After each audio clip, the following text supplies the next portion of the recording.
If you've ever woken up to the feeling that someone's already in your room, you know the kind of cold I'm talking about. The kind that starts in your ribs and makes every breath sound too loud. It was 5:41 a.m. in Willow Trace HOA, Brookfield, Colorado. Our boxes were still half-taped, the blinds were still zip-tied from the move, and I opened my eyes to see my 10-year-old son sitting on the edge of our bed. Not standing, sitting, like he used to when he was 5 and had a bad dream. His knees were pointed toward the floor, his hands resting on the comforter near my arm. I could feel the dip his weight made. I could hear him breathing. He stared at me with that blank, morning-heavy look kids get when they aren't fully awake. I whispered, "Buddy?" He didn't answer. He just blinked once, slow. I leaned up on my elbow, and for the tiniest fraction of a second I thought his pupils were reflecting the window behind me. Like I could see the streetlight moving across his eyes. "Hey, Noah?" I said, louder now. He tilted his head. Not curious, just tilted. Like someone learning the shape of a room. I reached out to squeeze his shoulder and, yeah, I know how this sounds. I touched nothing. There was the dip in the mattress, the heat in the blanket, but when my hand closed where his shoulder should have been, it closed on air. I blinked. The bed sprang back. The dip was gone. The breathing sound snapped off like a radio. The corner of the comforter where his fingers had wrinkled the fabric slowly uncreased itself. I said his name again, louder. "Noah." My wife Lena stirred beside me. "You okay?" I thought he was... I started and then shut up because the room was suddenly aggressively normal. Sun aligned behind the blinds, our suitcases half unzipped. The new house smell of paint and carpet cleaner. I got up, crossed the hall to my kids' rooms. First to Harper's, she's 14, which means I braced for a hurricane of clothes, then to Noah's, both in bed. Both breathing that old steady kid breath that makes you feel like you're doing at least one thing right. I stood by Noah's door longer than I needed to, waiting for logic to show up. He rolled over and mumbled something about extra recess. The clock on his wall said 5:44. 3 minutes since I'd watched him sit beside me, I told myself it was a half dream. Moving does that to you. New angles, new ice maker noises, new shadows negotiating with blinds. We'd only been in Willow Trace for 4 days. The garage was a cardboard city. My laptop bag sat by the kitchen because I was due at the office. There was always a reason not to believe your own eyes. I want to ask you something before I tell you the rest. Where are you watching from and what time is it for you right now? Are you on your phone in a dark room? Or is this playing on a TV while the house is quiet? If this kind of slow, real-life horror is your thing, hit subscribe for more HOA stories. I post new ones weekly. Now, back to the morning that wouldn't stop shrugging me off.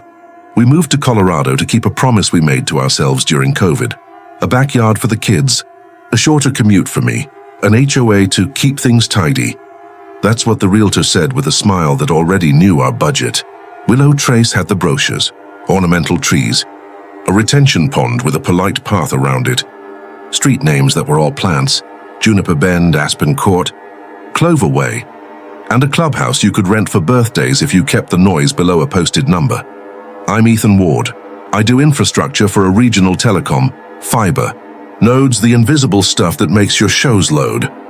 I'm the kind of dad who labels moving boxes and thinks any problem can be fixed with a pair of needle-nose pliers and a YouTube video at 1.25x speed. So when weirdness knocks, my first instinct is to measure it. That first week, our life split into 2 shifts.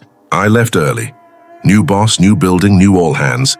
And Lena stayed with the kids to turn rooms into rooms. They'd open a box, decide half the stuff didn't belong to the people we were now, and shove the rest into drawers.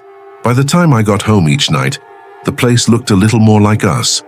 But after that morning, something in the air of the house felt watchful, not haunted, just attentive, like it was waiting for me to pick a story and stick to it. The next day, Lena called me around noon. "I know you're in meetings," she said, "but can I ask a weird question?" "Always," I said, half-clicking an email closed. "Did you come home at 11? For lunch?" "No," I said. "Why?" "Because I was wiping down the kitchen table, and I saw you walk down the hallway toward our room. Just out of the corner of my eye. I said your name, but by the time I turned, nobody was there. The front door didn't open. You probably saw your reflection," I said. The glass in that framed map's glossy. I was facing away from it, she said. And she stopped. Forget it. It's a new house. My brain's still unpacking. That was the second thing. We kept forgiving the house. That night, when I got home, I did the rounds. Adjusted the thermostat. Willow Trace had a recommended range. Tightened the wobbly bar stool. Put felt pads under a chair. The mundane little victories you need to feel like the world stays built if you keep your side of the deal. After dinner, we sat on the living room floor and tried to remember where we'd decided the framed photos should go. Harper had opinions. She has opinions about opinions. Noah wanted his soccer poster up, even though the tape wouldn't survive the eggshell paint. We were a family figuring out the arrangement of our own past.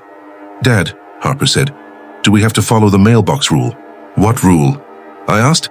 Your welcome letter, she said, and waved a trifold flyer like a red card. Says we can't tape stuff inside the mailbox. Like not even a birthday note. Fine with me, I said. USPS hates that anyway. Also, she continued reading, no front lawn sports equipment unless it's behind the property line, and no reflective decor visible from the street. She tilted her head. What's reflective decor? Mirrors, Lena said, scrunching her face. Like those garden mirrors people angle behind hydrangeas. Why would a mirror be a problem? Harper asked. Birds, I said automatically. Maybe they don't want birds breaking their necks. None of us believed that answer. But we were in the soft middle of a good night, so we left the question where it was. The third morning, the house decided to be helpful. I was making coffee, new machine, weird strength setting, when a small face reflected in the black stainless steel of the oven. It was a kid-sized reflection, too close, the angle wrong, and I actually laughed as I turned around because your brain will always reach for punchlines before panic. Okay, I said, out loud this time. Noah, nice try, Noah wasn't there. The kitchen was just a kitchen. The reflection had been a fraction to my left, but if you stood where the kid would have been, the physics didn't work. There's a moment in any house when the geometry you've accepted decides not to agree with you anymore. I put my palm on the oven door and felt my own heat come back at me. Then I did that stupid thing dads do when they don't know what else to do. I cleaned the surface, Windex, paper towel, circles, faster circles. I polished my face out of it. That afternoon, Lena texted me a picture from our bedroom. It looked like nothing. Sunlight stripes, a corner of the dresser, an unmade bed. Her caption, does this look weird to you or am I losing it? I stared at the picture and at first saw what she saw. Nothing. Then I pinched to zoom on the vanity mirror, and I swear to you the blurred reflection of the bed showed a shape sitting on the corner. Small, knees apart, hands near the comforter. I called immediately. Where are the kids right now? Outside, she said, breathless like she'd been checking. They've been in the backyard for an hour. Ethan, I looked up when I took the picture. The bed was empty. It was empty. Okay, I said, because husbands are supposed to be the person who says that word. I'll be home by 6. I need you here by normal, she said. I don't want to be the mom who jumps at mirrors. That night, we did the thing rational people do when something irrational keeps knocking. We tested it. We set up my old phone on a tripod facing the hallway mirror, hit record and left it while we ate dinner. We kept it boring on purpose. Homework, dishes, arguing about whether almond milk is actually milk. We tried to tempt the abnormal with normal. When I checked the video later, you could see us flick past the mirror a few times, the ordinary comet tails of a family night. Around the 9-minute mark, the camera autofocus hunted. No one in frame, just that slow mechanical breathing phones do, while they try to find a subject. The mirror brightened a fraction, as if the hallway light had dialed itself up half a click. Her small shadow fell across the bottom corner of the glass, about the size of a kid's leg dangling from the edge of a bed. And then, nothing. The autofocus settled. The mirror turned back into a mirror and the house resumed being a house. I showed Lena and we both did that nervous laugh you do when everyone agrees not to use the word evidence. Harper wanted to see it. Noah didn't. I don't like it, he said, thumb finding the edge of the couch fabric the way he does when he's tired. It feels like somebody is practicing being us. Practicing being us, I repeated, because sometimes your kid says the line you've been trying not to write. The HOA's first real appearance in our lives came the next morning, a white envelope tucked under our doormat, printed with the kind of font that wears a tie. Willow Trace Homeowners Association. Friendly reminders. The bullet points were the usual. Trash bins behind fences, basketball hoops not visible from the street, keep common areas tidy. The fourth bullet made all three of us read it twice. Please avoid placing mirrors or highly reflective surfaces opposite front-facing windows. It felt like the house had assigned us homework. I went to work and did what I'm trained to do with problems. Break them into parts, then into smaller parts until the shape of the fix appears. On my lunch, I sketched the floor plan from memory. I marked sight lines: front door to entry mirror to our bed, kitchen to oven reflection, hallway mirror to kids' doors. I drew angles and wrote glares next to them, because if you call a thing glare enough times, it might stop being a face sitting on your bed. Lena called around 3. Her voice was steady because she makes it steady for the kids, but I could hear the tight in it. I was making the bed, she said, and I saw Harper sitting on your side like she used to, when she pretends she's not asking for something big. I said, give me a second, and when I looked up, she wasn't there. I walked straight to the sliding door. She and Noah were in the yard, both of them throwing the ball. She said she'd been out there half an hour. Okay, I said again. The word was getting worn. Leave the bedroom for now. Work on the dining room. I'll adjust the mirror when I get home. That evening, I moved the hallway mirror so it didn't face any door. I angled the vanity so it reflected a blank wall. I put a towel over the TV screen, because sometimes the stupidest fixes feel like faith. At 2:08 a.m., the doorbell camera pinged my phone with a motion alert. I watched grainy gray footage of our driveway, quiet, washed by a streetlight, fog like the kind that appears in neighborhoods that are designed to be calm. I scrubbed the timeline back a few seconds and played it again.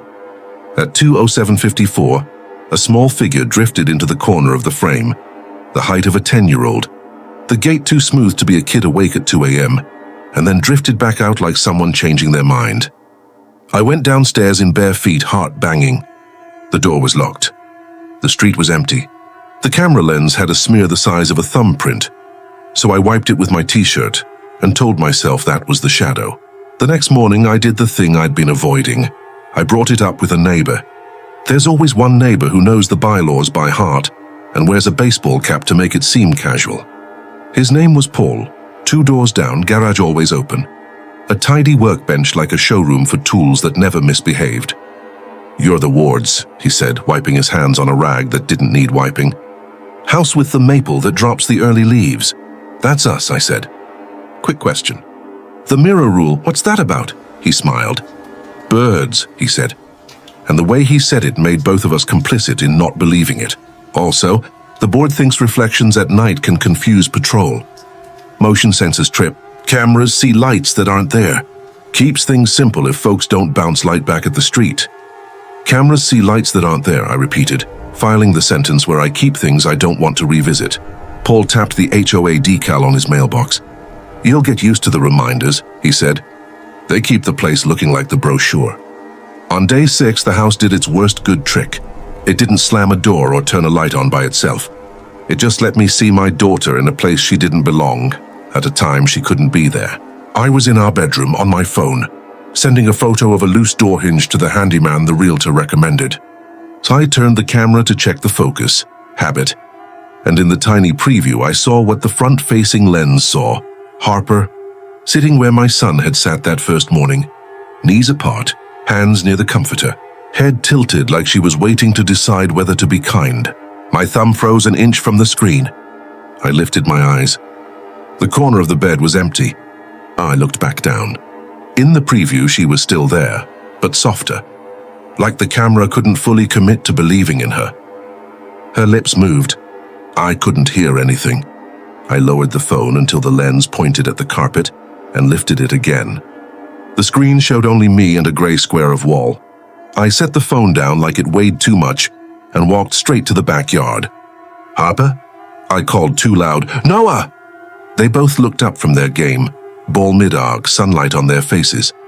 What? Harper said. You okay? How long have you been out here? I asked. Half an hour? She said. Noah wanted to beat his juggling record. 17, Noah said proudly. 18 if it touched my sleeve doesn't count. I tried to smile. I tried not to let my eyes do the thing eyes do when dads are deciding which lie to choose. "I'm going to fix the office door," I said, like that had been the plan all day. That night, we told the kids the basic truth. We're seeing things. We told it gently, like the way you'd tell them a neighbor's dog has started nipping, something to be careful around, not something to fear. We didn't use the word ghost. We didn't use the word haunted. We said reflections and angles and new house brain. Noah asked, "What if the house is remembering the people who lived here before?" I said the thing dads say when they want bedtime to stay actual time. "Houses remember sounds," I said. "Pipes popping, wood settling. People are just people. If someone was sad here, they took it with them. Maybe they left a copy," he said, and I felt something in my back try to choose between laughing and flinching. 2 days later, the HOA put a notice on the community board near the mailboxes. "Window film installation, Saturdays 10-2, complimentary for households facing Juniper Bend. Limits glare. Sign up at the clubhouse." The list already had 7 names on it, including Paul's. I pretended that meant something. Here's the part you're waiting for. The moment I stopped being politely rational and became a man who stands in a hallway at 1:13 a.m. with a towel over a mirror, talking to himself so quietly that his own mouth has to lean in to hear. I was up late fixing a spreadsheet. I got thirsty, went for water, and on my way back down the hall I glanced the way you do at the vanity mirror in our room. You can't not check. It's built in. And there she was, Harper, again sitting on the bed, the posture right except for one thing. She was younger, maybe 11, hair shorter, sweatshirt with the old middle school logo. She looked right through me toward the window and lifted her hand like she was offering a high five to her own reflection. I stepped into the room. The air was colder by 2 degrees. The overhead fan ticked once like a metronome trying to be polite. "Harper?" I said, "because your brain only gets so many scripts." She didn't fade this time. She didn't snap off. She just wasn't. The way a decision becomes a memory without passing through the part where you watch it walk away. In the street outside, something metal clicked. The sprinkler heads on the common strip between houses popped with that tiny pneumatic sound they make. 1, 2, 3.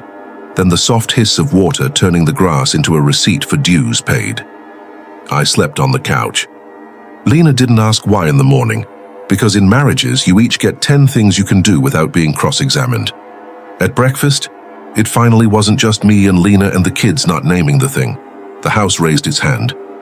I was at the stove flipping pancakes. The oven door, the same black surface I'd polished aggressive, showed a reflection of the island. In it, I could see Harper's hoodie tossed across a stool, Noah's elbows on the granite, Lena leaning in to read the community newsletter on her phone. All of that matched reality, but in the reflection there was an extra detail. A small, blurry boy sitting on the end of the island, with his feet not quite reaching the rung. We don't own a third child. I held the spatula in the air and watched the reflection like it could tell I'd noticed. The blurry boy hopped down, just a small slide of motion, and in the real room nothing moved. I set the spatula down so carefully, you would have thought it was made of mercury. "Guys," I said, "look at the oven." They turned. In the glass, the picture had already corrected. The hoodie, the elbows, the lean. No extra, just us. "Never mind," I said, which was the truest lie I've ever told. By the end of that week, the rule of the house was simple. The more we set it up to look like us, the more often it tried us on. Folded towels became invitations. A made bed became a stage. Clean glass turned into a suggestion. I started noticing the HOA rule writers knew things I didn't. No reflective decor. No standing water features.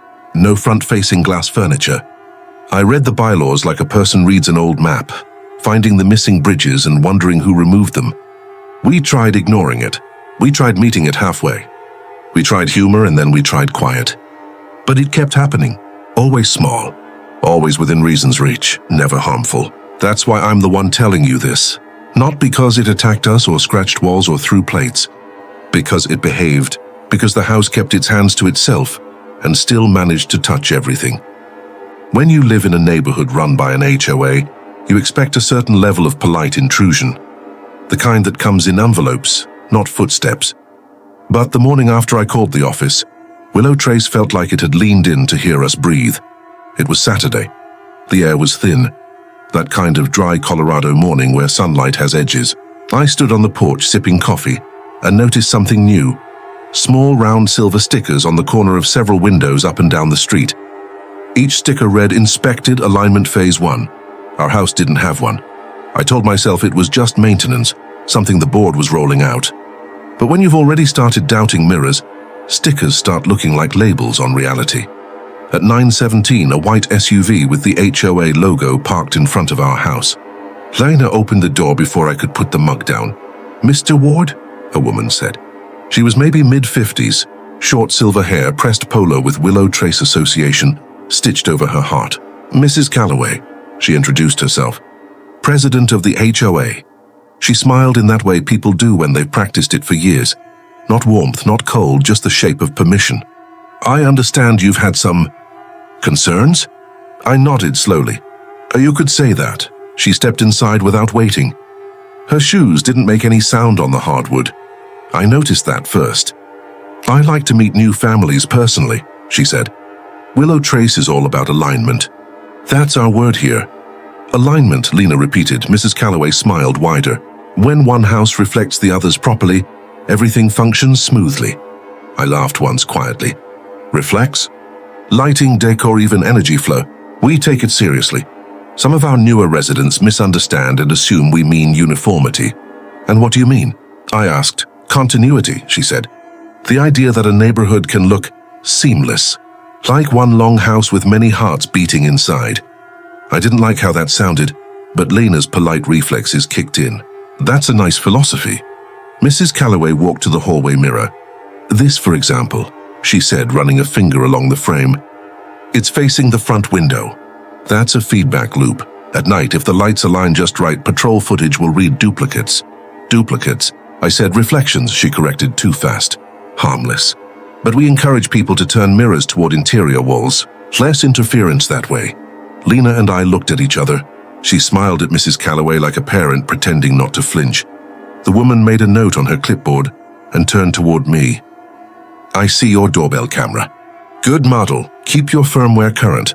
The association updates its central feed weekly. If you notice any playback distortions, don't panic. It's usually a sync issue." "Central feed?"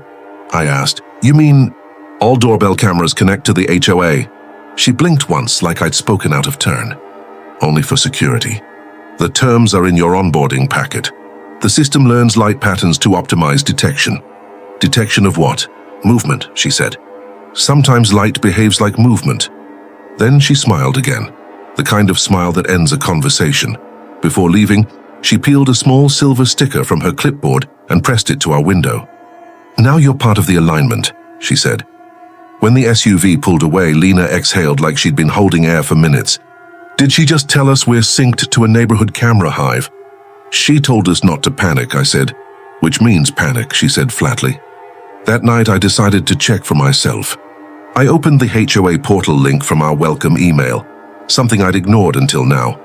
That took me to a clean white dashboard labeled Willow Trace Harmony Hub. There were tabs: Community Updates, Compliance Forms, Shared Footage. When I clicked Shared Footage, it asked for a passcode. I didn't have one, but I did have curiosity, so I used my work brain. Most community sites reuse test credentials for demos. I tried Guest01 TAS Harmony and it worked. The page loaded a grid of thumbnails, hundreds of short night clips from doorbell cameras dated within the past week. Each one had the same timestamp in the corner, 01:17 a.m. Every clip showed the same thing: a motion light turning on, a porch, a faint silhouette near the edge of the frame, and then the lens flickering as if something passed between the light and the camera, something reflective. At first I thought it was glare, but as I clicked through them, I realized the silhouettes didn't match the homeowners' families. Different heights, different clothing, different movements, too smooth, too precise. Like people imitating people. In one video from Clover Way, I saw two figures walk up the same driveway from opposite directions, both stopping in the same place at the same time. The feed froze mid-frame, and when it resumed, only one remained. I shut the laptop like it had burned me. Sunday was supposed to be normal. Grocery run, yard work, kids arguing over playlists.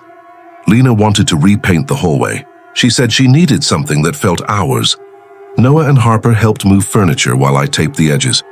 For a while, it felt like maybe we could repaint the unease too. Around 4, I noticed the air getting heavy. Not warm, not cold, just thick. Lena stopped mid-brushstroke. "Do you smell that?" It wasn't a smell exactly. More like the way the air tastes before thunder. Then the radio in the kitchen, the small old one we'd brought from our apartment, crackled to life on its own, static. Then a voice. "Please remain in your homes until realignment concludes." I dropped the tape roll. Lena froze. "Did you hear that?" She nodded, pale. The voice cut again, half buried under static. "One household remaining. Adjusting light signature?" "Stay still." I ran to the kitchen. The radio wasn't even plugged in. Noah and Harper were standing in the doorway, wide-eyed. "Dad," Harper whispered. That voice came from my phone too. I grabbed her phone, screen blank, volume low. Then Noah held up his tablet. Same static, same phrase, realignment concludes at dusk. Then silence, and that night, the HOA sent an email to all residents. Subject: scheduled electrical fluctuations. Please disregard any temporary disturbances in home lighting or smart devices. The system is recalibrating reflective data for phase stability. Do not unplug your routers or disable doorbell cameras. Thank you for your cooperation. Lena stared at the email. Reflective data? They mean cameras, I said. Then why do I feel like they mean us? At 1:17 a.m., the bedroom lights flickered. I was awake, staring at the ceiling, waiting for the pattern I'd already learned to dread. The dresser mirror glowed faintly, not from light, but like the glass itself was remembering daylight. Then a handprint appeared, small, child-sized, from the inside. I sat up fast, whispering, "No, no, no," like volume could undo physics. The handprint slid down the glass slowly, leaving no mark when it vanished. Lena stirred. "Ethan!" "Don't move," I said too sharply. She turned her head. "What is it?" The mirror pulsed once like a heartbeat under frost. Then it went still. From the hallway, the motion sensor light clicked on. A faint shape crossed the threshold. Too small to be me, too tall to be Noah. Lena reached for my arm. "Is someone—" I shook my head. "Stay." I stepped to the door and looked down the hall. The light had stopped flickering. At the end of the hall, near the kids' rooms, I saw the reflection again. Not in a mirror this time, but in the framed family photo we'd hung just yesterday. The photo glass shimmered faintly, and for half a breath, I saw us, the Wards, but older, tired, different clothes. Then the shimmer broke. When I reached the photo, the glass was warm. The next morning, Mrs. Calloway returned. She didn't knock this time, just appeared on the porch with a folder in hand. "I see your light signature's been corrected," she said pleasantly. "The association appreciates your cooperation. What happened last night?" I asked. "The lights, the radio. Routine adjustment," she said. "The system reads redundancies and smooths them out." Redundancies. "Echoes," she said. "Reflections that get too strong." She flipped open the folder. Inside was a photo of our family. The same image from our framed picture. Only this version had faint distortion lines running through it. "Sometimes," she said softly, "new households project too much residual identity. The community balances that." "What does that mean?" I demanded. "It means you're part of us now, Mr. Ward," she said. "Willow Trace keeps everyone aligned." She placed a new sticker on our mailbox. "Phase 2, sync complete." Then she smiled, got in her SUV and drove away. That night, Lena whispered, "Ethan, what if leaving isn't allowed?" I wanted to tell her she was wrong. I wanted to believe we still owned our decisions. But outside, all the houses had their porch lights blinking in the same slow pattern. A rhythm like breathing, and every time they blinked, the reflection in our window blinked a second later. When you move into a new neighborhood, there's always a learning curve. For me, it was the silence, the kind that feels like the air itself is listening. After Mrs. Calloway's inspection, the house felt heavier. Not darker, not colder, just heavier, like the air pressed down a little harder in every room. Lena tried to distract herself with decorating. She'd unpack 3 boxes a day, hum old songs, make the place feel normal. But every time she caught her reflection in the hallway mirror, she'd pause for half a second too long, like she was checking if it blinked when she did. I told myself we were all just adjusting. New place, new noises, new routines. That excuse lasted exactly 4 days. Saturday morning, I woke up to the sound of running water. The shower was off, but I could hear it. The pipes hissing softly like whispering. When I checked, the bathroom light was on, mirror fogged. Lena was still asleep. The kids' doors were closed, and on the mirror a small circle had been wiped clear. The kind someone makes with their fingertip.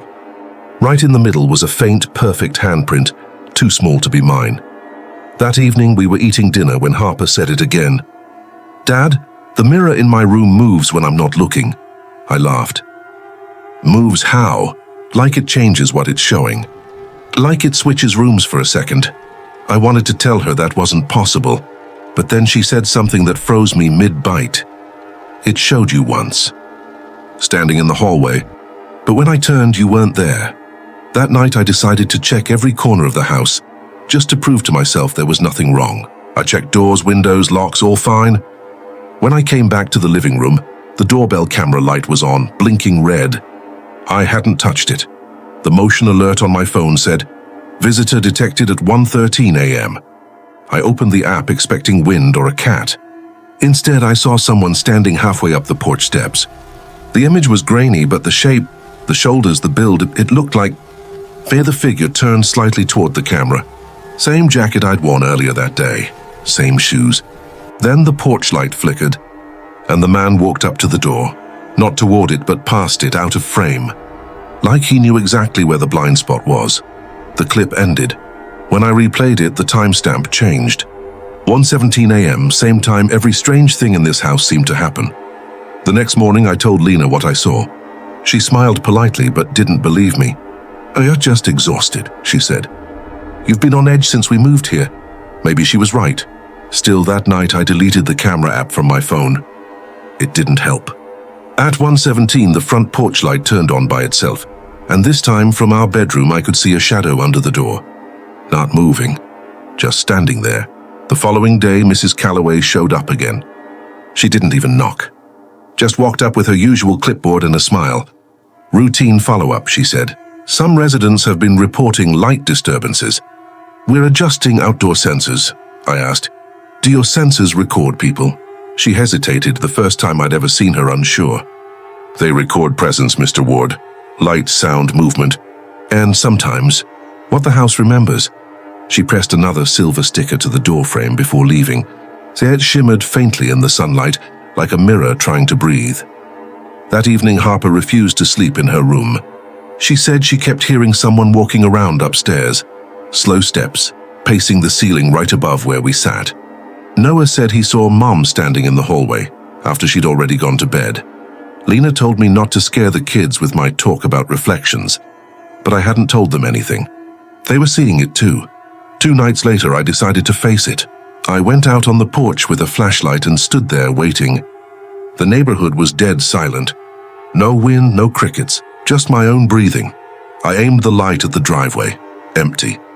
Then the edge of the yard, nothing. But when I turned the flashlight toward the living room window, I froze. Through the glass, I could see our family sitting at the table. Me, Lena, Harper, and Noah, perfectly still. The same clothes, same faces, but not moving, not blinking. The real Lena was asleep inside. The kids too. And yet there they were, seated like mannequins made of light and memory. The flashlight flickered once and they were gone. I didn't tell anyone about that, because once you start saying things like that out loud, people stop listening to how real it feels. They only hear how crazy it sounds, but I know what I saw. And sometimes late at night when I pass the hallway mirror, I still see the faint outline of us sitting at that table, waiting for something I can't name. If you ever want to know what fear really is, try pretending you aren't scared in front of your children. After that night on the porch, I decided to stay quiet. Lena asked if I'd seen anything and I said no. Harper wanted to know if the lights were broken. I said it was wiring. Even Noah's question, "Dad, why do we look different in the hallway mirror?" I waved off with a smile, but pretending the house was fine didn't make it fine. The next morning, a letter sat under our door. No stamp, no signature. Just the HOA logo embossed in silver. Notice of environmental adjustment. Please remain indoors during scheduled energy calibration, 48 hours.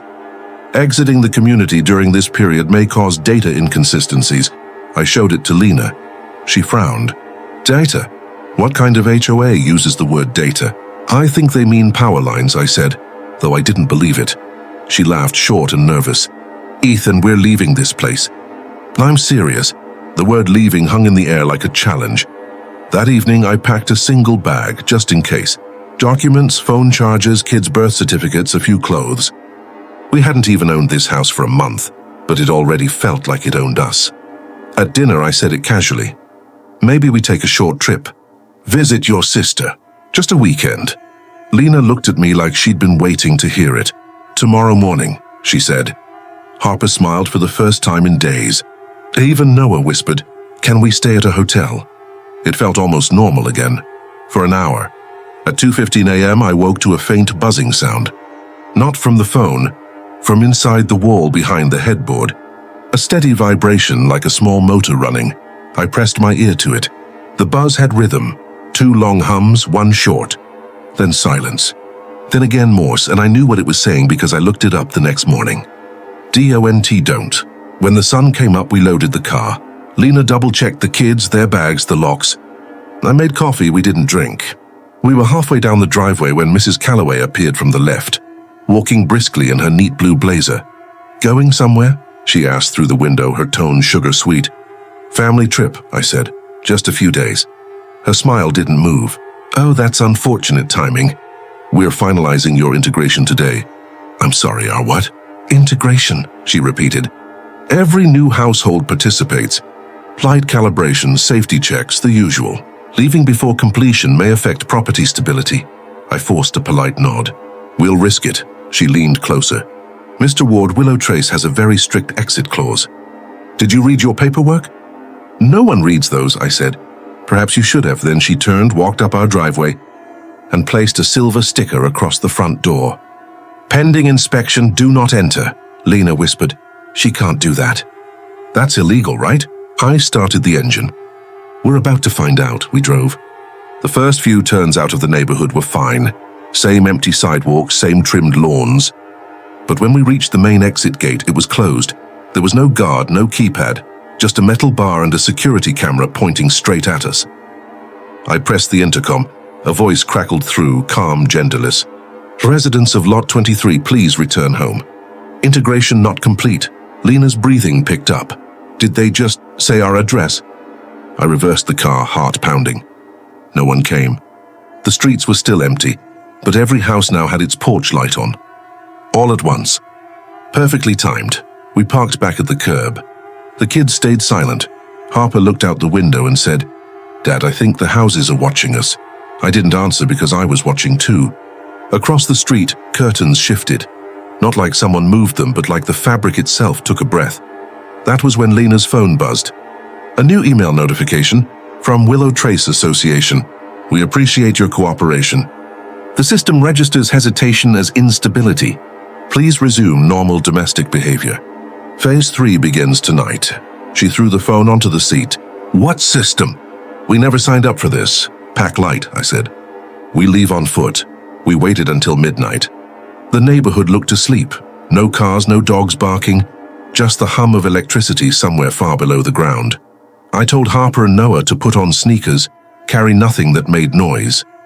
Lena grabbed the bag with documents. When we stepped outside, the air smelled like rain, though the sky was clear. We moved fast past identical mailboxes and trimmed hedges.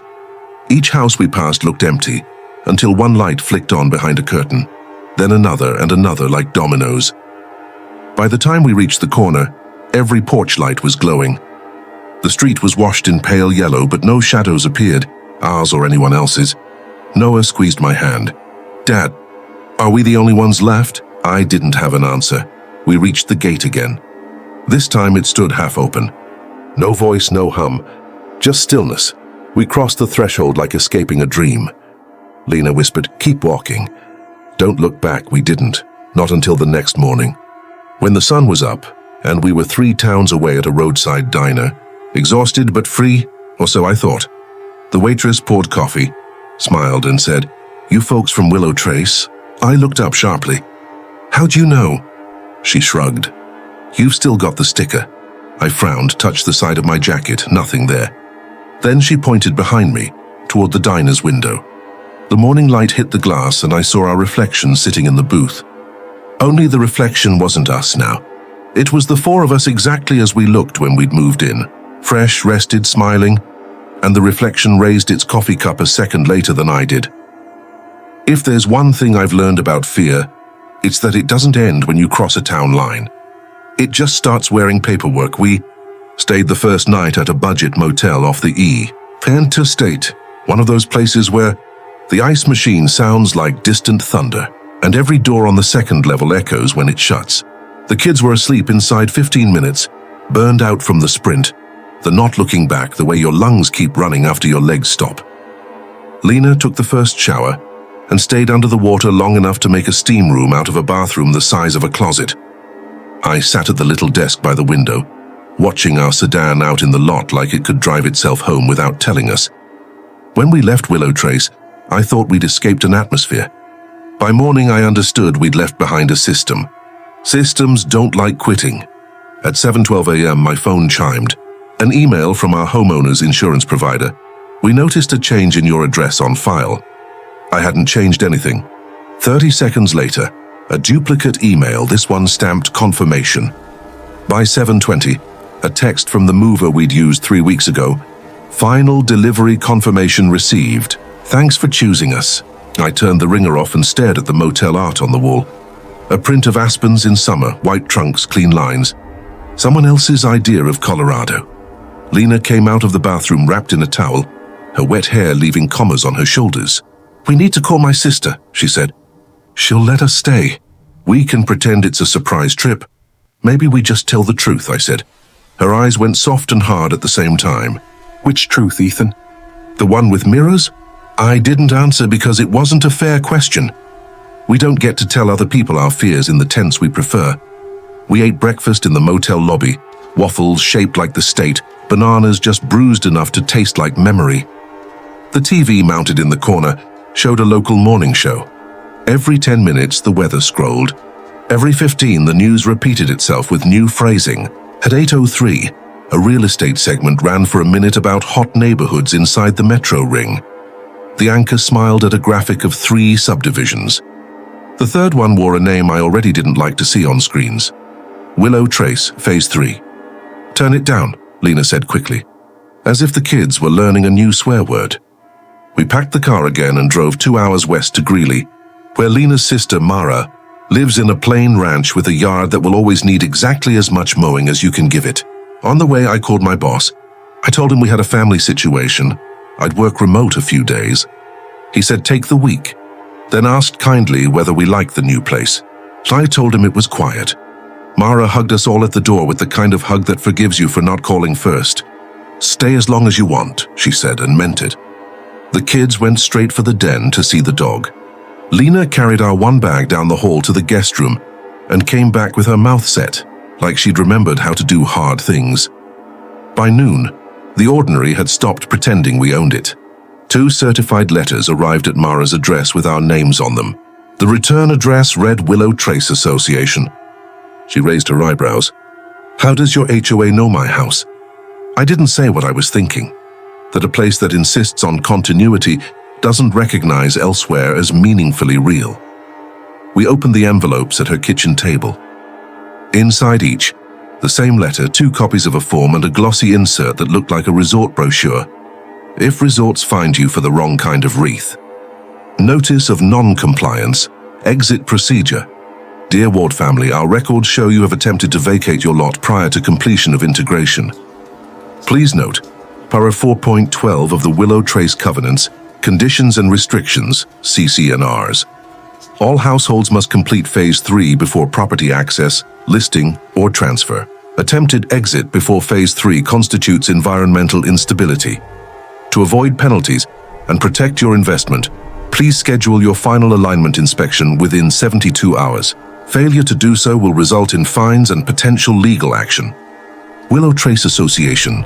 Compliance. Lena read the paragraph out loud twice. Environmental instability, she said. What does that even mean for a house? Whatever they want it to, I said. It's HOA language for "we can make your life expensive."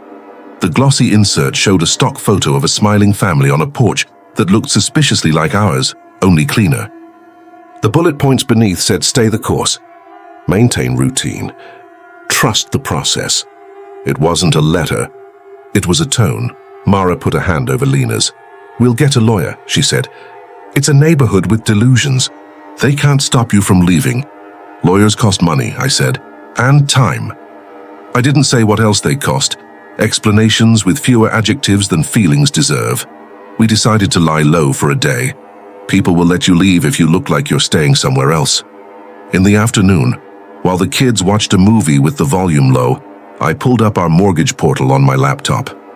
The site loaded with an alert. Property access scheduled for inspection. Completed. There was a timestamp. Last night, 1:17 a.m. next to it. Agent signature on file Callaway. I grabbed a breath like it had been shoved farther away. "Ethan," Lena said from the couch. "You're white." "I think they inspected the house while we were gone," I said. She shook her head. "That's not possible."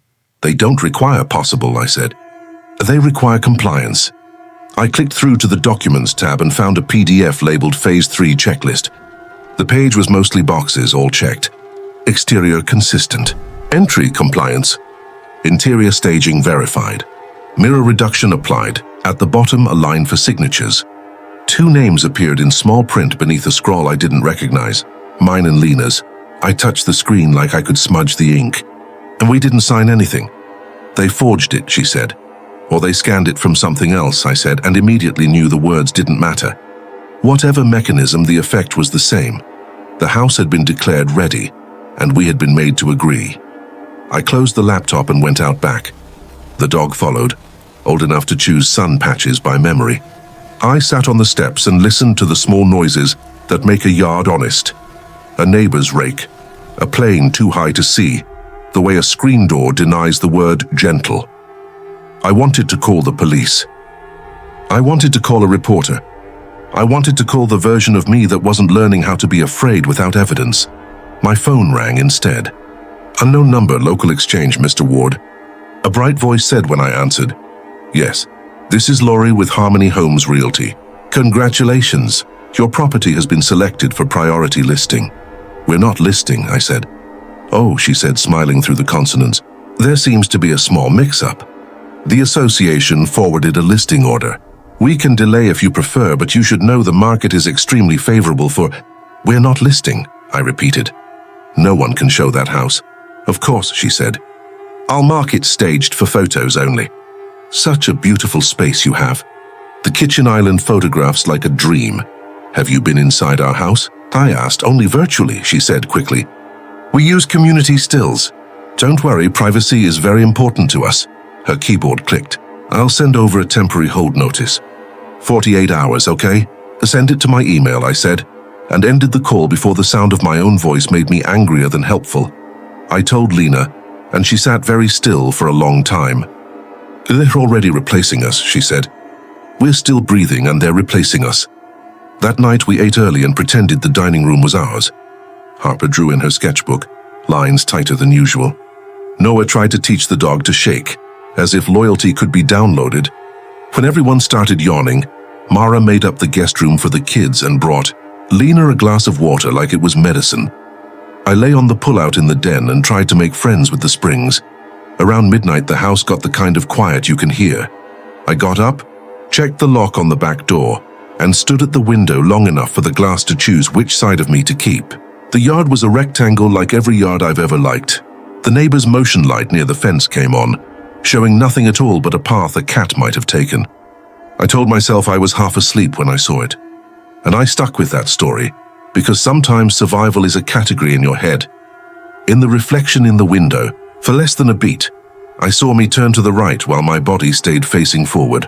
The reflected version lifted a hand, palm out, like a man softly asking a room for quiet. I closed my eyes and opened them again. The glass showed me being a man at a window. I went back to the couch and lay down on my side facing the wall. The next morning, we drove to the county clerk's office because paper is how you make belief public. The records building smelled like dust that has won a series of small victories. We took a number. and sat on molded chairs that remind citizens what patience costs. When it was our turn, I said, "I need to verify property record access for 184 Juniper Bend." The clerk typed like she had a quota of keystrokes per name. "Do you have ID?" We did.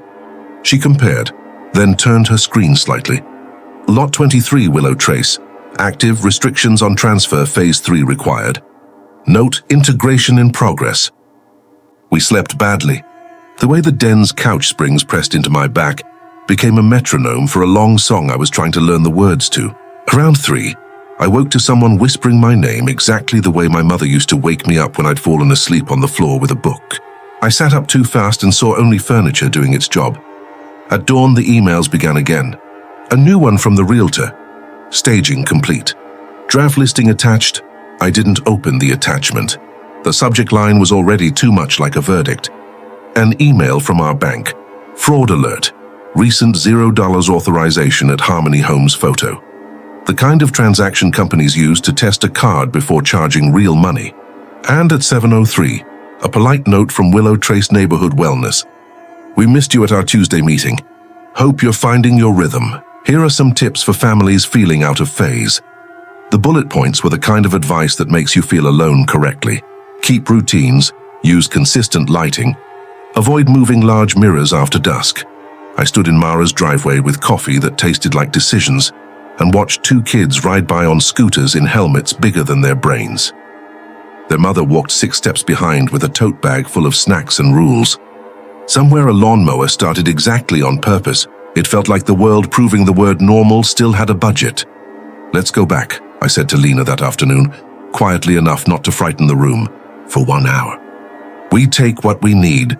We leave a note on the door for the association, saying we'll schedule their inspection when our lawyer calls. We don't give them a reason to claim abandonment." She stared at me a long time. "No kids," she said finally. "Mara stays with them. We go, we're in and out, and we don't look in any mirrors." I didn't smile, but something in me loosened, because sometimes a plan is a painkiller. We left at 5. The highway was the kind of busy that makes you grateful for lanes. The sky did its usual late light show over the Front Range, and for a moment, I wanted to pretend the world is mostly weather. Willow Trace looked like a model when we turned in. Freshly edged lawns, sprinklers timed to a precise agreement. The entrance sign wore a new banner across the bottom. "Welcome home, phase 3. We parked on Juniper Bend, half a block from our house. For a second, I thought we'd found the wrong place. The porch had been staged. New bench, fiber planters. A mat that said, 'This must be the place.' The mailbox bore our name in a font we don't own. 'Fast,' Lena said. Anne squeezed my hand once like we were at the edge of a cold river. The front door was sealed with a ribbon of blue tape over the gap, and a tag that read, 'Do not enter, pending inspection.' I slipped a key under the tape and it broke with a sound that made my teeth press together. Inside, the air smelled like lemon cleaner and a little like floor varnish. A light on the kitchen island was on that we hadn't left on. The counters were bare and gleaming. The fridge was humming the way it hums when it has recently been convinced it is new. We moved like people in a game show. Files from the office, the box with family photos we hadn't decided where to hang, clothes, a few books Harper had asked for, Noah's jersey, toothbrushes for a house that had made decisions about our mouths. We worked without looking up, without letting the corners of our eyes control the story. In the bedroom, the vanity sat the way a patient sits while the door is still closed. The small crescent scratch in the upper right corner of the mirror had grown 1 inch. It was still tiny. It still had a mouth. "Don't," Lena said when she saw me looking at it. She was folding sweaters into a bag, all one direction, each like the next. On the way out, I left a note under the tape on the door with 3 lines. "We have vacated for safety. Our attorney will contact you. Do not enter without our consent." The wards I wanted to sign with a different name so the house couldn't spell me. We drove out without being stopped. At the gate, the arms were up like the world had remembered manners. Halfway to Greeley, my phone buzzed with a new email. Subject line, "Ward family, open house Saturday." I almost threw the phone into the glove box like a snake. Lena read it because she is braver with documents than I am with rooms. "They scheduled it," she said, "whether we like it or not." "Let them show the air," I said. "We took the good parts." At dusk, we pulled into Mara's driveway. The dog made the sound dogs make for people who carry home on their clothes. The kids met us on the porch with open faces and questions they had promised not to ask.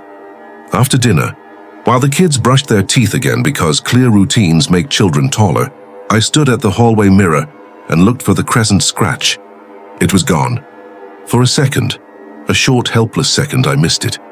I went outside with the trash and stayed out longer than the bag required. The sky was purple and then not purple. A neighbor watered a lawn that had never been thirsty. Somewhere far off, a train said the thing trains say to prove they exist. I thought about how to explain any of this to a judge, how to explain any of this to a friend, how to explain any of this to the part of me that fixes loose cabinet hinges and calls it a day. When I came back in, Harper was sitting on the floor of the den with her sketchbook open. She was drawing our willow trace living room from memory. The old version, the boxes, the wrong rug. The way the evening light came in at an angle that made the dust look like the truth. She'd drawn us in it, not moving, not smiling. In the bottom corner, small letters I had to lean down to read. Do we have to look like the brochure to be real? I touched her hair. No, I said, and hoped I wasn't giving my daughter one more thing to unlearn.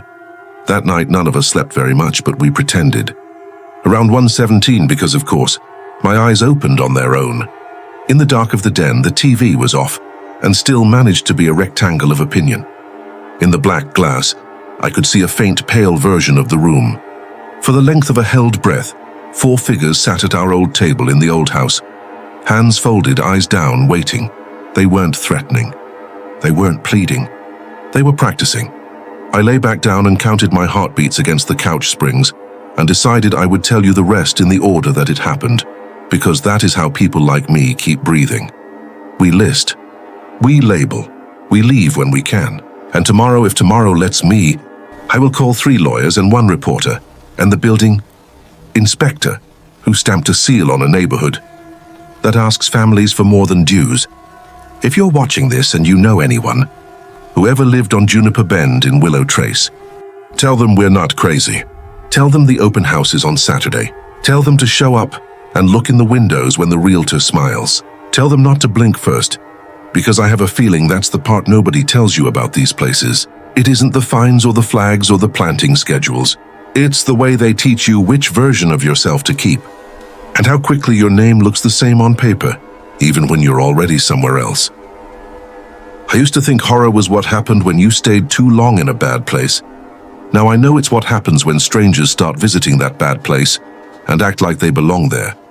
Saturday came faster than it had any right to. We hadn't answered the emails, hadn't signed a single line, but the open house listing went live anyway. Modern home, newly staged, family-friendly community. Owners relocating. At 9:03 a.m., my phone vibrated with a notification from an app I'd never installed, Harmony Homes Live View. When I tapped it, a slideshow opened automatically. Clean photos of our house. Wide-angle, sunlit, beautiful. Only in the corner of every frame, if you zoomed in, you could see the same blurred shape. A woman's shoulder, a child's elbow, a man's hand on the banister. We hadn't been there when those were taken. Lena whispered, "They're selling us." And for the first time I didn't correct her, because maybe she was right. By noon, the listing had hundreds of views. Comments filled the bottom like an obituary page. Love this layout. Wish my neighborhood looked this perfect. Then one that made my blood crawl. We toured today. The owners were there, super polite, very quiet family. We were sitting in Mara's kitchen when that appeared. At 1 p.m., a number I didn't know called. "Mr. Ward," the woman said brightly. "It's Dana from Harmony Homes. Great news." The open house went beautifully. "We already have 2 serious buyers." "You had people inside that house," I said. "Oh, yes. Everything looked immaculate. Your family really made a lovely impression." My family wasn't there. There was a pause, polite and practiced. "Perhaps you stopped by and forgot." A man matching your description answered the door. He said you were finishing up paperwork. I almost dropped the phone. "What paperwork?" She laughed softly. "You know, integration forms." He said the HOA would handle everything. That night I couldn't stand not knowing. Fear only grows in dark rooms, so I did what every desperate man does when he wants control back. I went looking for proof. At 2:17 a.m., while everyone slept, I borrowed Mara's laptop and found the open house virtual tour link. It loaded a smooth 3D walkthrough, each room perfect, staged, frozen. Halfway through the tour, the camera panned toward the living room mirror, and for a fraction of a second it caught the reflection of someone standing just behind the camera. Me. Same flannel shirt I was wearing right then, same scar near the jaw. Only the reflection wasn't moving. It just stood there smiling. By Sunday morning, the story had changed again. An email arrived from the realtor. Congratulations on a successful sale. Closing scheduled next Friday. Lena grabbed my arm. They sold our house? They can't, I said. We still have the deed, but when I opened the deed file on my phone, the document title had changed. Property of Harmony Homes Subdivision. Lot 23, current occupants the wards. It took me a moment to realize what that meant. They hadn't sold the house. They'd sold us with it. At 4 p.m., a white SUV turned into Mara's street. Same model, same logo, Willow Trace Association. Mrs. Calloway stepped out carrying a manila envelope. She smiled through the screen door. Mr. Ward, wonderful to see you again. We just need your final sign-off. Standard closure procedure. Lena stood behind me. So you're trespassing? Mrs. Calloway tilted her head. This isn't your residence of record, Mrs. Ward. You're out of zone. Leave, I said. She kept smiling, but her voice dropped half an octave.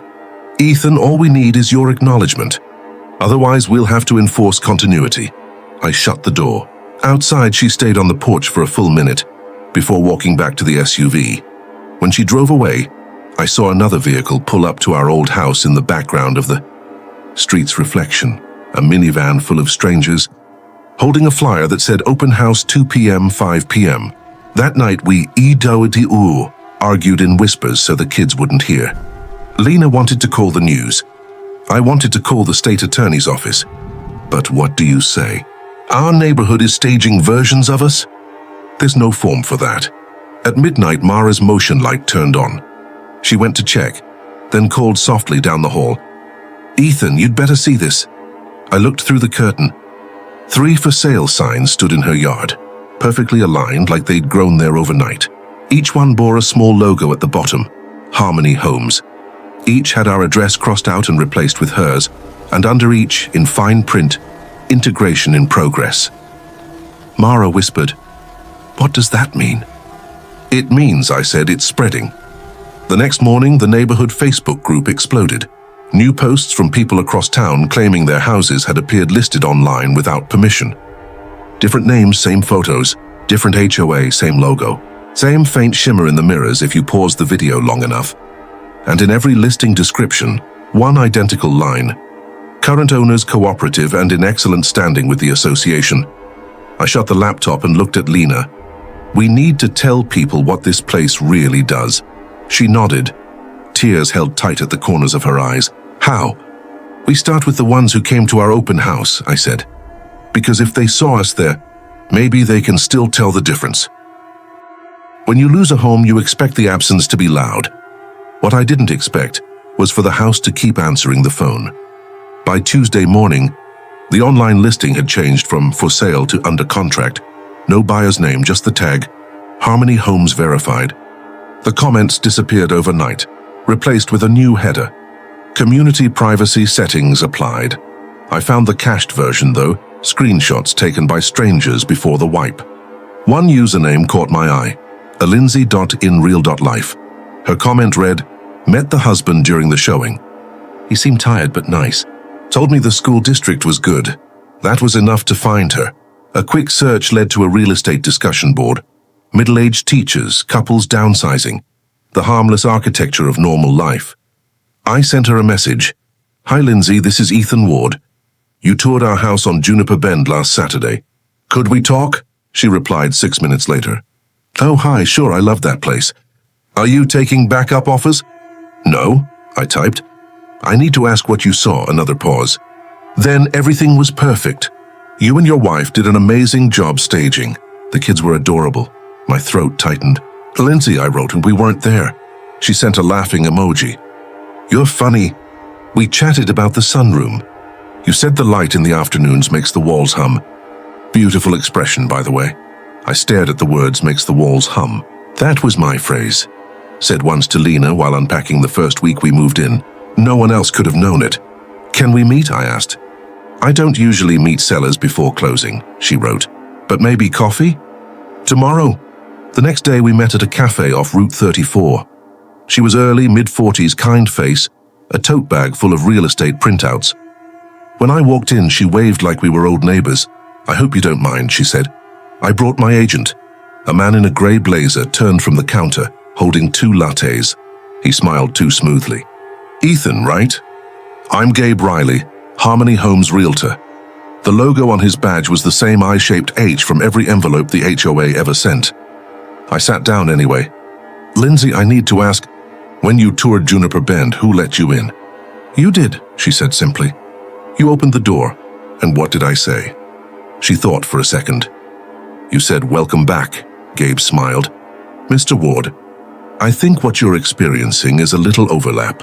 Happens all the time with digital staging. Digital staging doesn't talk, I said. He sipped his coffee. It does when homeowners forget to disable the integrated feed. Harmony Homes uses light-sensitive motion loops for realism. People mistake them for live hosts. Lindsay nodded. That makes sense. I did think it was funny you never blinked. I set my hands flat on the table. There were no loops. No authorization. My family left that house. Gabe's smile didn't change, but his voice lowered. Mr. Ward, the association appreciates your cooperation.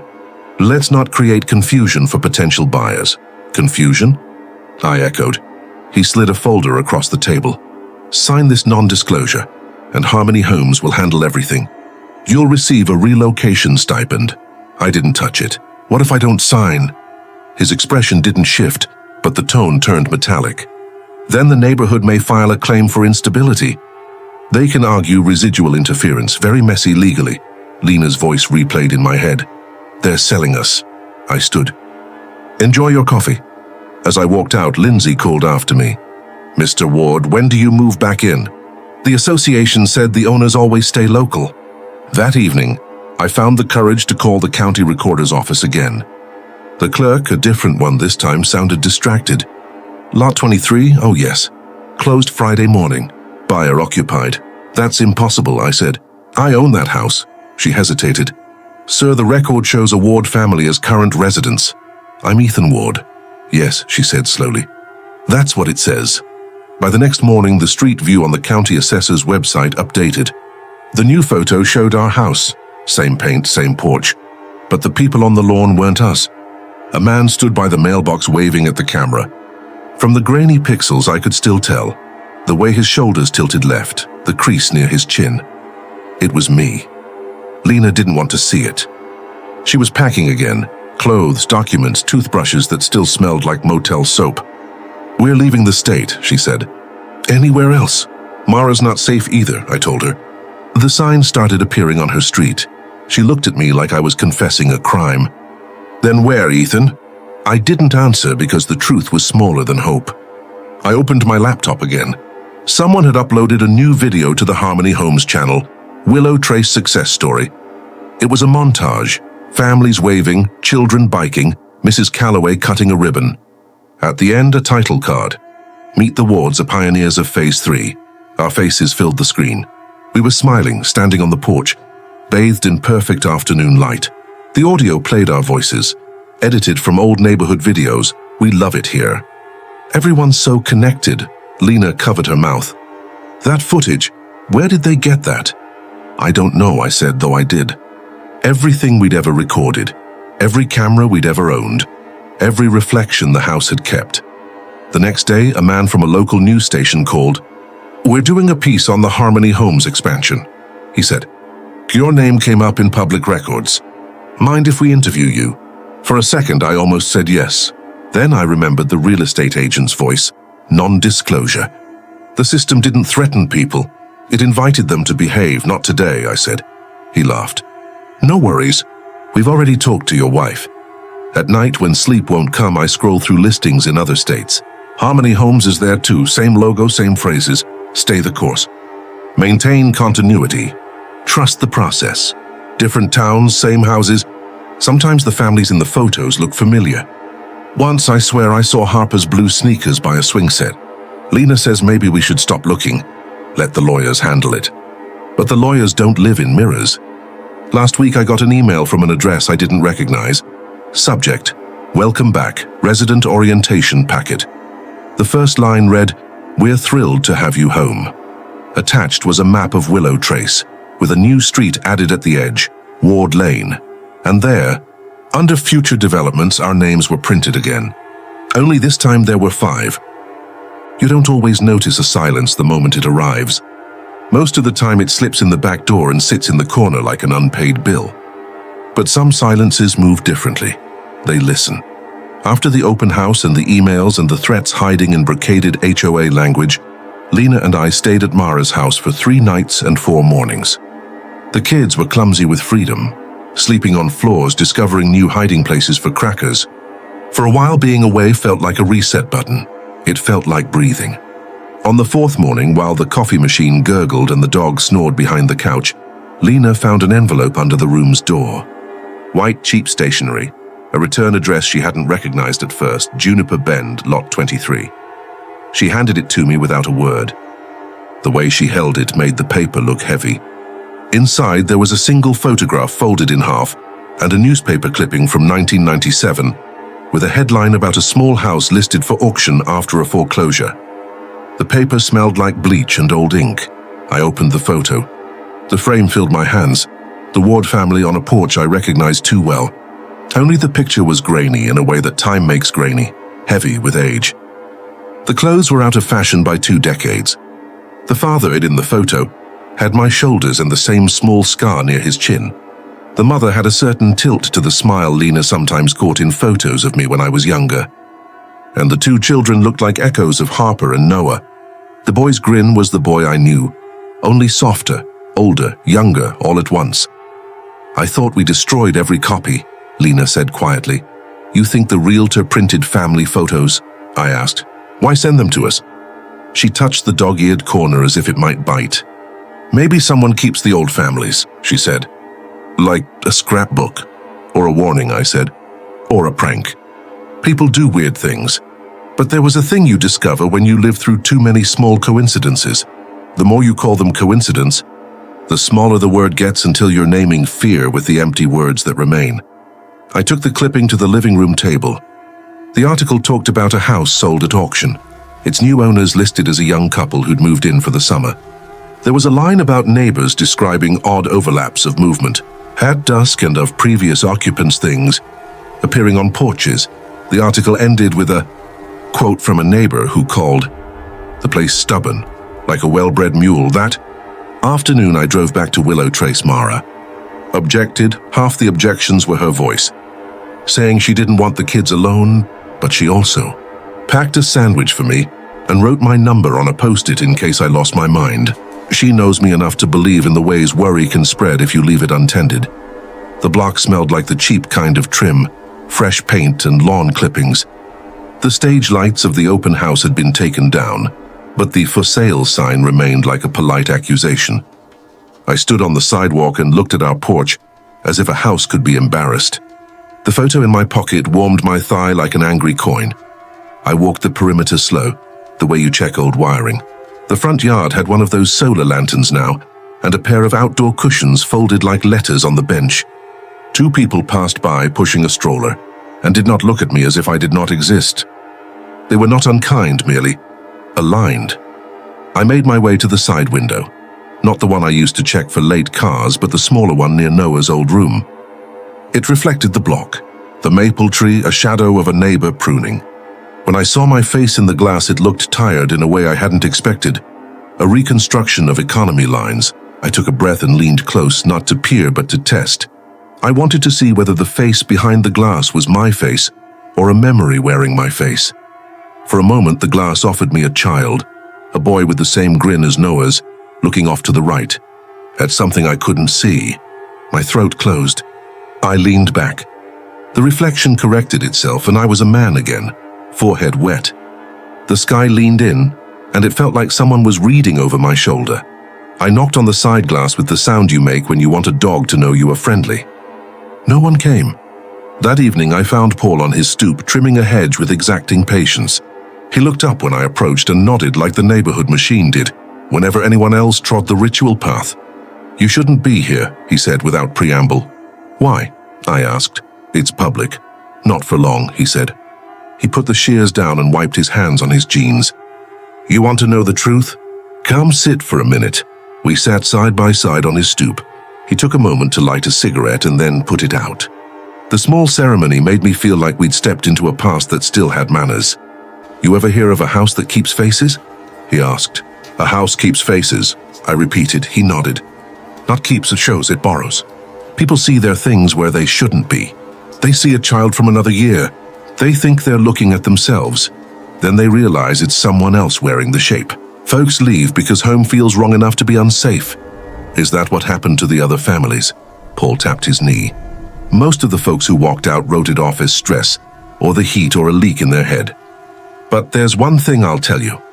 The ones who stayed long did something different. They learned how to ignore. And ignoring is a religion in neighborhoods like this. The ones who passed the property on? They were the ones who never looked longer than necessary." "What do you mean by the ones who stayed long did something different?" I asked. "How do you ignore a child in your mirror at night?" He smiled, and it was a small, tired thing. "You make rules. You teach your kids to not say names you're not sure about. You put a towel over frames. You pretend you don't see the person sitting in your own kitchen. It gets easier like a muscle." "What about the faces?" I asked. "Are they always our faces?" He shrugged. "Not ours. Faces fit. They find the nearest pattern and wear it. A face likes the comfort of a body it knows. They don't scream. They don't ask. They show up, and sometimes they even help. It's the kindness that eats you away until you wonder whether kindness is the thing keeping them warm." The way he said that, the air seemed to tighten. I remembered the porch photo in my pocket, and the way the father in the image had my jaw. "Has anyone tried to prove it?" I asked. Paul's jaw moved as if counting out the reasons not to make enemies. "Some left cameras, cheap stuff.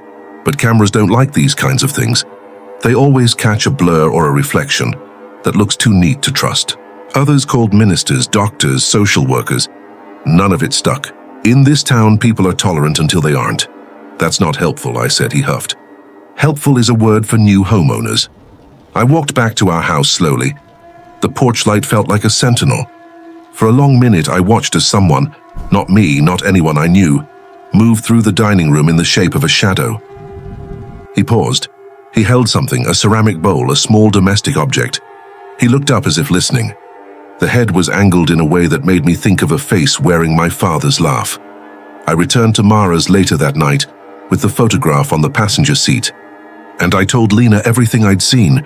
Paul's story, the man with the bowl, the way the reflection corrected itself. She listened without interrupting. When I finished, she said, "We can't go back for Halloween stories, Ethan. If there's a presence, there's a pattern. There are ways people make sense of patterns, and there's the other way, where you're just trying to survive." "What do we do?" I asked. "What do you do when a house keeps borrowing faces?" She looked at me for a long time. "The way a good partner learns to read the room when you both are the room. We document," she said. "We don't go in when no one else is home. We keep records. We go to someone who actually looks at old cases, not the HOA, not the realtor. Somebody who can't be bought with polite language and a sticker." So we found someone. Her name was Rose Ortega, and she had worked for the county's historical society for 28 years. Her office smelled like lemon oil and old paper. The way she buttered the end of her pen before speaking made me think she'd done small rites for other families before we ever existed. "You're not the first family to bring me a photo," she said after I showed her the old picture, the clipping, the note. Her finger traced the faces as if they were names in a ledger. "Houses keep stories. Sometimes it's the wood, sometimes the land, but sometimes it's the people who refuse to leave." "Refuse to leave?" Lena asked. "Not alive, not dead," Rose said. "Presence? Not uncommon in older towns. People forget the rules and of land of memory. Some properties become junctions. They have a way of folding time. Is that real?" I asked, feeling clumsy and small. She smiled like a woman who had learned how to make space for a question without answering it. "Real isn't the point. The point is, does the presence respond to you? Does it use familiar patterns? If yes, then you're dealing with something that finds comfort in imitation. That's usually the kind that does not want to frighten. It wants to be acknowledged.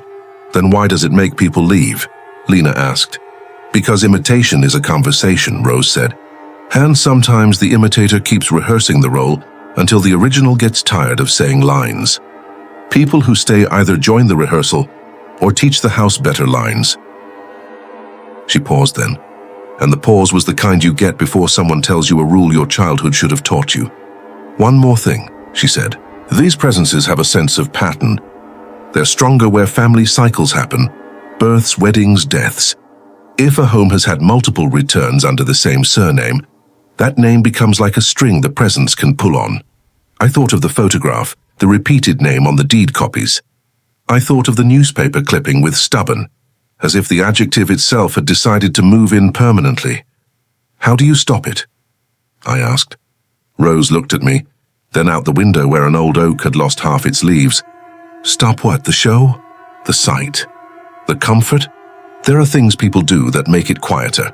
They can be practical. Remove mirrors, limit reflective surfaces, keep a steady lighting schedule.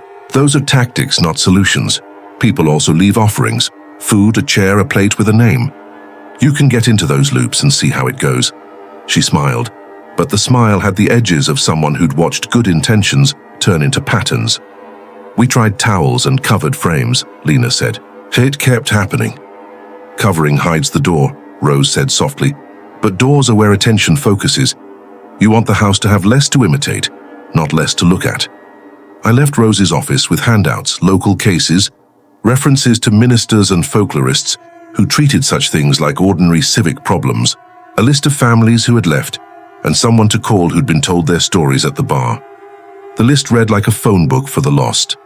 That night we set up a cheap recorder, audio only, in the living room where, during daylight, the house had been normal in the way things that served coffee and homework were normal. No camera.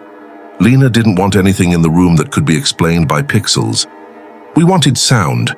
Sound is hard to clean. We left the recorder and told each other not to go back for at least 8 hours. The kids were with Mara. My ego kept telling me this was ridiculous. The sort of ridiculous that becomes a story is the most dangerous. At 2 in the morning, I woke to the feeling of being watched. It was the old notch between the shoulder blades we'd all started to keep for strangers. I crept down the hall in socks and stood at the den doorway. The recorder light was dark. Our little machine must have gone to sleep. A sound, a small noise, came from the living room. Not a creak, not a step. A whisper near the radio in the corner, like someone clearing a throat. I didn't move for a long time. The sound repeated, a measured clearing of breath and 3 soft noises like someone setting down a bowl. The kind of noise you make at a kitchen table when you are practicing being human. I walked in and saw nothing. The light from the street came thin across the floor. The recorder sat where we left it. I picked it up, and against every sensible instinct put it to my ear. There was a soft rustling and very faint a voice. Not a voice I could place, not male or female, old or new. It said, "Win, stay, please." The syllables worn like a hand-me-down. I dropped it and left the room. For a while I stood on the porch as if outside could be a clean thing. The sky was a deep, indifferent black. Across the street, someone had turned on an outdoor light to make their yard look alive. In the morning, we listened to the recording. There was the hum of the refrigerator, a dog barking 2 houses down, our HVAC phasing in like a machine that was trying to be polite. If you strained, if you let your ear go slack, you could hear a whisper, that same thread. "Stay, please." Lena pressed her thumb to the audio wave, like she could smooth it flat. "Do we go after it?" she asked. "What happens if we answer?" I asked. We tried the practical things first. We removed mirrors. We pulled rugs. We kept the lights on at night, so the room had the same shape of brightness. We left notes pinned to the sofa like a polite mail. "We are still here. We will not vacate by desire." We said the names of our children out loud in the living room, names with no questions, steady and clear. For a few days, the feeling receded from a hard edge to a soft bruise. The children slept longer. Noah asked fewer questions about who he saw. Harper drew again without pressing her pencil too hard. It felt like a hold. One evening, a week after the photograph arrived, I found Harper sitting on the stairs, hands folded, the ward's photo open on her lap. She looked at me like someone who'd discovered a key and didn't want to use it. "Dad," she said, very small, "the girl in the picture. She looks like me when I squint. Is she shy?" I sat down. Her eyes were too old for her age that night. "I don't know, kiddo. Maybe she wanted to be quiet." She nodded and looked back at the photo. "She looks like she's waiting for someone to say her name right." That was when I understood the violence of small courtesies. To say a name is not always to free it. Sometimes names are anchors. Sometimes they are leases that renew each time someone says them aloud. The next morning, a neighbor called. She'd seen our old porch with flowers laid neatly on the bench at dawn. She'd assumed we'd come back. We hadn't. Lena wept for 3 minutes alone in the bathroom and came out with eyes leaned towards steel. We made a new rule. No one would speak the names of the faces unless necessary. We stopped asking whether leaving would bring peace. We started listing what we could live with and what we couldn't. The list was short. We would not let the house make our children strangers to themselves. We would not let it write our signatures on paper we'd never seen. We would not let it make our lives a catalogue of someone else's rehearsals. In the end, the house did what it always does to earnest people. It tested whether they were willing to be ordinary in extraordinary circumstances. It folded its faces into the frame and watched to see whether we'd blink first. On the last night we stayed in the house, not because we believed we could beat whatever wanted our shapes, but because sometimes the place you love is the only honest place to be. I stood at the side window, where I'd first seen the boys grin in the glass. The night was full of distant things, a train, a dog, the low hum of a refrigerator being dutiful. In the reflection, for a beat that tasted like metal and old coins, I saw not my face but the father from the photograph. He sat inside at the table and lifted a cup to his lips. He looked exactly like me and not like me at all. Then his mouth moved, and in a voice like a memory that forgot whether it had been spoken aloud, he said, "Don't go." I pressed my palm to the glass. The cold came through. I felt all the small decisions we'd taken, to call lawyers, to arrange rooms, to fold towels, like doors being bolted. When I turned away, Harper was there behind me. She had a page from her sketchbook, a line drawing of the living room. In the corner, she'd drawn a small boy with a grin, and above his head she wrote, careful and small, "He wants to be known." I didn't know what to do for her that night. The list I carried did not have a cure for wanting. It only had tactics. We left the upstairs light on and set the radio to a talk station on low, monotone human voice to fill the room so nothing else could practice speech without competing.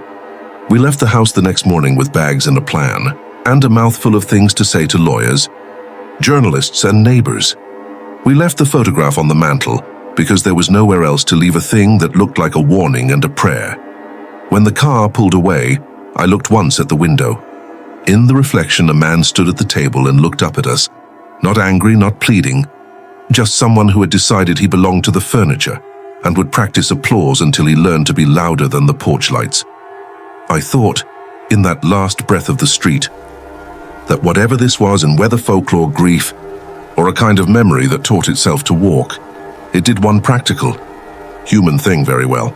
It taught people to leave, and it taught those who remained to practice not looking back. We drove until the houses blurred, until the map filled up with roads we hadn't chosen. The town sign slid behind us and became just another thing you can't forget. At the next exit, Lena fed the kids sandwiches like an act of faith. Harper chewed silently and then handed me a folded page. It was the photograph folded in a way that made the people look smaller. On the back, in Harper's small script, she'd written, "If he asks your name, tell him yours, not his." I kept that line like a charm for a long time. We didn't go back. We rented a small place with thin curtains and little mirrors. For months I checked the glass in the corner of our bedroom, an old thrift store frame that never reflected much. And sometimes, just before sleep, I'd see a sliver of movement. But when I woke and touched the glass, it only held my tired face. Sometimes late at night, when the house is a long town away, I wake up to the shape of an echo. For a second, the dark fills with the feeling of a child turning its head in a photograph. I tell myself stories to keep the muscles from giving in to the old habits of naming. And sometimes, on the days when I am soft, I take the folded photograph out from the drawer and look at it until I forget the edges. Because that's another part of what it taught us. Memory is a thing that can host you or own you, and sometimes the smallest courtesies become the heaviest chains. We learned how to keep our names small. We learned how to look at the porch and keep walking. We also learned, finally, not to leave a photo on a mantle if you plan to come back different. Sometimes the strangest part of leaving a haunted place is how long it takes to realize you've carried half of it with you. For the first few weeks, everything was quiet. We'd moved 2 towns over into a rental on the edge of Maple Hollow. A grey single story with thin walls and the kind of silence that felt borrowed. Lena unpacked carefully, like someone negotiating a truce with the past. The kids went back to school, their laughter still a little fragile at the edges. Even the air smelled different, less static, more ordinary. I told myself that distance was the cure. But distance doesn't fix what memory decides to keep. The first time it happened, I was half asleep. A small noise, not the kind that demands attention, just the polite nudge of a chair moving an inch. It came from the kitchen at 1:17 a.m., the exact time everything had always started in the old house. I walked in, half expecting to find Lena making tea. The room was empty, but 2 chairs that had been tucked under the table were slightly turned outward, the same way they'd been left the night we moved out of Willow Trace. I straightened them, told myself it was memory, not meaning. But when I sat back in bed, I could hear the faint creak again, as if the house wanted to remind me it was still listening. 3 nights later, my phone rang just after dusk. It was Mara, her voice trembling like she'd been holding a secret too long. "Ethan, you need to come here." "To Willow Trace." I felt my stomach tighten. "Why? What happened?" "There's a family moving in, I think. I went for a walk and saw them on your porch." I waved, but the woman, she hesitated. "Ethan, she looked exactly like Lena. Older maybe, but the same face. Same hair. Even the red cardigan she used to wear, I told her she was mistaken. But after the call ended, Lena's cardigan wasn't in her closet. The next morning, I drove back. It wasn't bravery, it was gravity. Some things keep pulling even after you've left them behind. The neighborhood looked the same. Too clean, too perfect. Every house trimmed, every porch identical, like it was printed from the same design file. The for rent sign in front of our old house had been replaced with a new one. Available immediately, family-friendly community. Through the living room window, I saw furniture, familiar shapes in unfamiliar places. A lamp, a throw blanket, a magnet shaped like a dolphin on the refrigerator door. I hadn't realized until that moment that we never took that magnet with us. The air inside the car felt heavy. I took 1 step toward the porch, then stopped. Because from the reflection in the glass, I could see someone standing inside the living room. A man about my height, and he was facing me. I left before I could convince myself to stay. Back in Maple Hollow, I told Lena what I'd seen. She didn't speak for a long time. Finally, she said quietly, "Maybe it just borrowed our shape again." A few days later, I found the small church near the town center, white wood, peeling paint, the kind of place that looked like it prayed even when empty. The pastor, an older man named Reverend Cole, listened to everything without interrupting once. When I finished, he said, "There are old stories around here about that property. Before the subdivision, it was farmland. The farmhouse burned down in 1912. Folks said it started with a lamp the owner left by the window, as if he wanted the light to call someone back. People said that land remembers." "Remembers what?" I asked. "Kindness, departure, things that don't settle right. Some soil holds on tighter than it should." He leaned back in his chair, his eyes quiet. "If you saw yourselves there, maybe that's not imitation. Maybe it's memory trying to stay warm. It was the kind of thing a man says when he wants to comfort you, but doesn't dare claim certainty." That night, the quiet house of Maple Hollow stopped pretending. Harper woke us at 1:17, saying there was someone sitting in the hallway. When I rushed out, the hall was empty, but a faint smell of burned wood hung in the air. Lena checked the stove. Everything was off. The smell lingered anyway. At breakfast, Noah asked if we were moving again. He said the other dad was outside by the fence last night. "The what?" I asked. "The other dad," he repeated, buttering his toast. He waved at me like you do when you leave for work. I looked out the window. The fence line was empty, but one of my old work shirts, the blue one I hadn't unpacked, was draped over the post like someone had hung it to dry. I called Mara again that evening. Her voice was smaller this time. "Ethan, I'm sorry to call so late, but there's a light in your old house. It turns on every night at the same time. I thought it was the new tenants, but..." She hesitated again. "I checked with the HOA today. No one's rented it yet. They said it's still listed as vacant." The next day I drove back, not to confront it, just to understand. The neighborhood was quiet under a gray sky. The curtains in the living room twitched slightly, though no wind was blowing. When I walked to the porch, the door stood half open. The inside smelled like dust and cold rain. Every piece of furniture sat exactly as we'd left it. Even the family photo, the one we'd packed in a box, was back on the shelf, smiling like nothing had ever changed. I called out softly, "Is anyone here?" The air didn't answer, but I could feel it listening. I turned to leave, but a noise stopped me, a soft clatter from upstairs. Not footsteps, not movement, just the sound of something being set down carefully.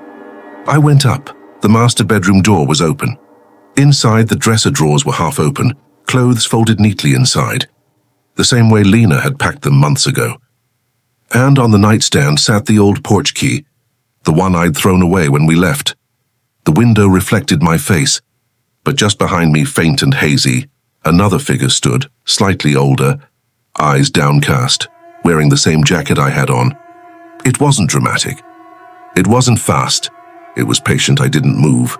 The reflection smiled, tired and familiar, like someone who'd been waiting to be seen. Then it faded, not like a trick of light, but like a memory finally realizing it was being watched. I left the house open. Maybe that was mercy. Maybe that was fear. On the drive home, the rain hit the windshield in slow, even patterns. When I looked up in the rearview mirror, I saw my family, Lena, Harper, and Noah, sitting on the porch of the old house, waving goodbye. They looked calm, peaceful even. I blinked. The porch was empty. We never went back. But every month, someone new moves into that house, and every few months they leave. Mara says the HOA keeps changing names, repainting, relisting. But the faces in the neighborhood stay the same, as if the houses themselves keep reusing what they remember. Sometimes I get letters in the mail addressed to Mr. and Mrs. Ward, current occupants.